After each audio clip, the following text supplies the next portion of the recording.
Hi everyone, I'm Edward and please welcome to a new course that I'm kicking off about Python programming.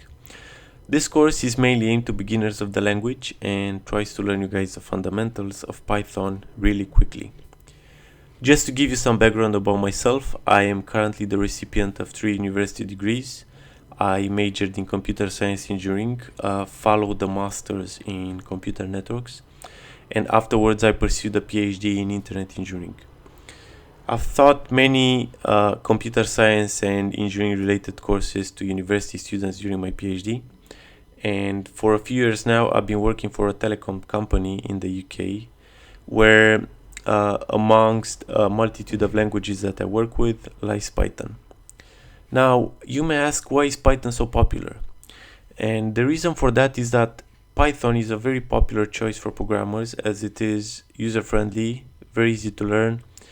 It's also free and open source, and in case you're not aware, the website where you're watching this video right now was written in Python. Yeah, that's right. YouTube was written in Python. So this is yet another reason why I should learn the language. Other sites written in Python are Dropbox, Quora, Reddit, the Google engine, and so on and so forth. Python is also very good for gaming and writing scripts that run on different systems, such as computers or servers.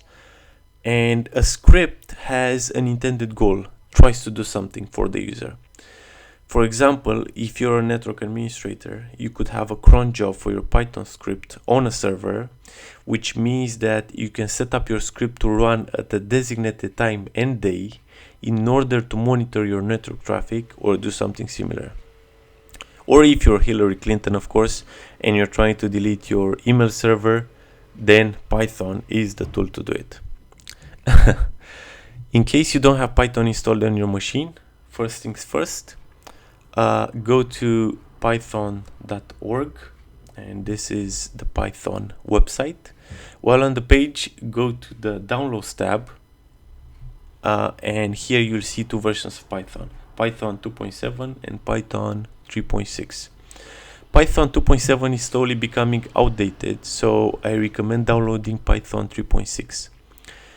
However, there are cases where existing Python 2.7 libraries haven't been converted to Python 3.6, and in those cases it's worth using a 2.7 version. Right, so depending on the operating system you have, you can download the installer from here and install the software. However, if you're on a Windows machine, after you have installed the software, just go to Start, select all programs, and search for Python 3.6.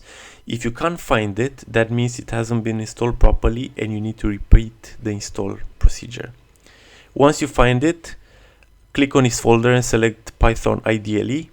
This opens up the Python shell. Right, so I'm on a Mac terminal and I have Python installed already, so I'll skip this step and I'll go to the terminal directly. And here we'll access the Python interpreter shell. It's very simple to access it, and you can do so by simply typing Python in the terminal, just like that. This opens up the Python shell, or also called the Python IDLE. This stands for Integrated Development and Learning Environment. And this shell here is like a live session of Python where you can run or test some bits of code very fast. And it's also great for learning Python from scratch. Now, just to make sure that your Python shell works, let's delve into it and let's learn some simple ways to use the Python shell. And I think the first practical use would be to use it as a simple calculator. Let's say we want to find out the addition of 2 numbers. Let's say 3 plus 5. This results in 8. Intuitively, you can use the shell for subtraction as well. Let's say we want to subtract 1 from 2. This equals 1. You can also do multiplication. Let's say you want to multiply 3 times 4. For multiplication, you need to use the asterisk to achieve that. You can also do division. Let's say you want to divide 20 over 2. and for division you need to use the /.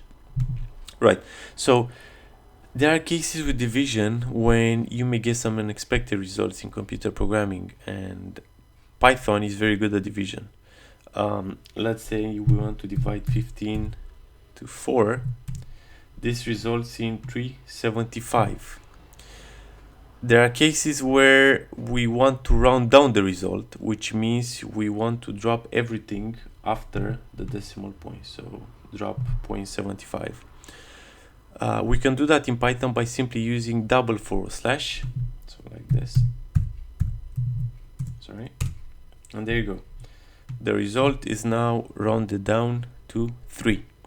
In other words, the double / rounds down the result to the nearest whole number, in our case 3. There are also cases where you may need the remainder of this operation. In this case, we would use the percentage sign like this. This is also called a modulus, and it basically returns the leftover of the 15 to 4 division. So if the 15 to 4 division is 3, the leftover or the remainder it's also 3, because 3 times 4 is 12, 15 minus 12 is 3. Right, that's our remainder. It's also worth mentioning that just like when learning maths at school, Python programming has order of operation. Let's say we want to do the following. We want to add 6 plus 8 times 2. Right, this result should equal 22. So this follows the order of operations. It multiplies or divides first. Multiplies in our case. So 8 times 2 is 16, plus 6 is 22. Right. If we want to do the addition first, you could simply use parentheses. So something like this. 6 plus 8 in parentheses, and the result timed to 2. And let's see. So 6 plus 8 is 14, times 2 is 28.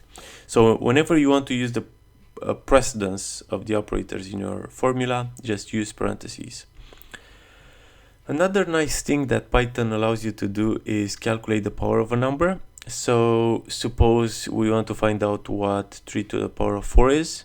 Of course, you can simply multiply 3 times 3 times 3 times 3, and this will give 81. A faster way to do it is to use the double asterisk, like this, 3 double asterisk 4. This pretty much means 3 to the power of 4. 4 in this case is the power, or how we say in maths is the exponent. The result should be 81. Right, so I think that's all for this video. I hope you have enjoyed your first tutorial about Python.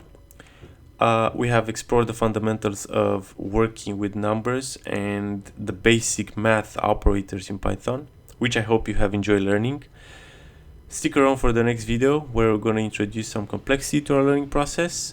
Thank you guys for watching, and I'll see you in the next video.